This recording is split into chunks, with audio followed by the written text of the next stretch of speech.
يعطيكم العافية أحلى متابعين. اليوم جبت لكم وصفة كتير طيبة من ألذ وأشهر الأكلات الشامية اللي هي الحراق بإصبعه. هي أكلة غنية بالطعم والريحة اللي بتشهي. مكوناتها كتير سهلة وبسيطة، اللي هي العدس، العجين المقطع، البصل المقلي، الكزبرة، الثوم، ورشة الدبس رمان. بتخلي الطعم لا يقاوم. وما ننسى زينة الخبز المحمص والجوز اللي بيعطوا قرمشة كتير طيبة ولذيذة. تابعوا الفيديو خطوة بخطوة لتتعلموا الطريقة تعمل الحراقة بإصبعه بسهولة، وخلوا سفرتكم مميزة بهالأكلات الشعبية الأصيلة. لا تنسونا باللايك والاشتراك. تابعوا ماما على القناة ولا تنسوا اللايك والاشتراك. باي. وهون حطينا معلقة دبس رمان وعصرنا حبة ليمون كاملة وحركناها كتير منيح. وهون قلينا بصلة وتوم بزيت نباتي كتير منيح مع كزبرة ناشفة أو كزبرة خضرة حسب اللي بتحبوها، وحطينا نصها بالطبخة والنص الثاني رح نخليه للزيت.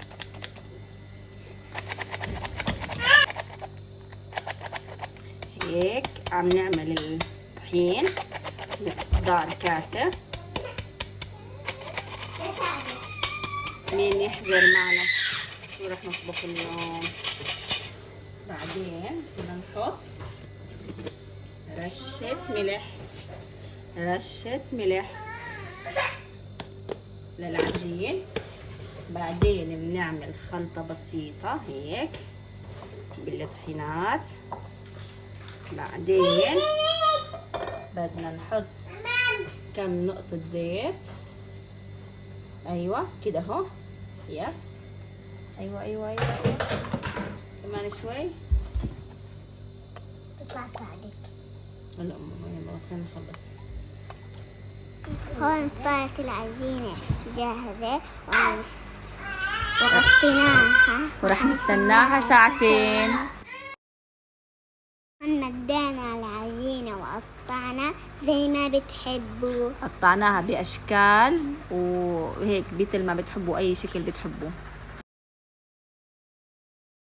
احنا بهذا الشكل قطعناها مربعات صغيرة. هيك صارت العجينة جاهزة عشان نحط فوق العدس.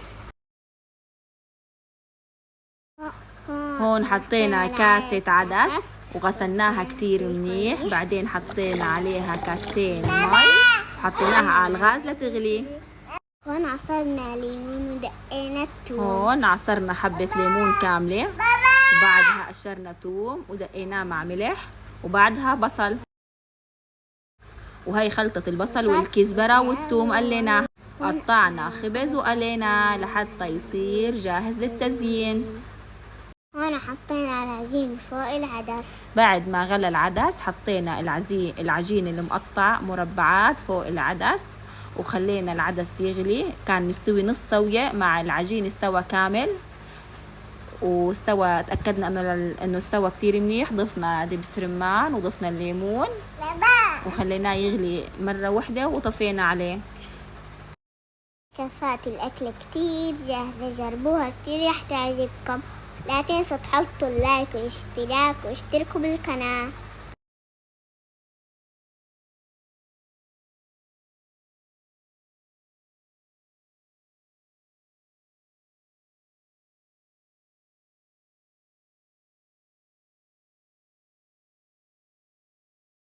هون بلشنا نزين أنا وماما. طلع الصحن بيشهي. زيناها بالكزبرة والبصل والثوم اللي مقلى. حطينا نصه بالطنجرة ونص الثاني للتزيين، وطلعت كتير بتشهي.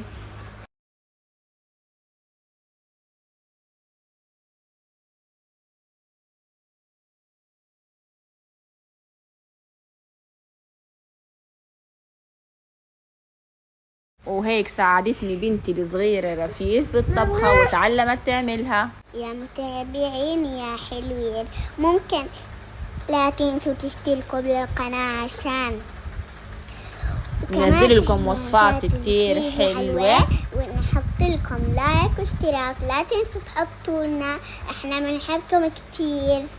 باي. شو بتحبوا نعملكم المرة الجاية طبخة؟ احكوا لنا بالتعليقات تحت.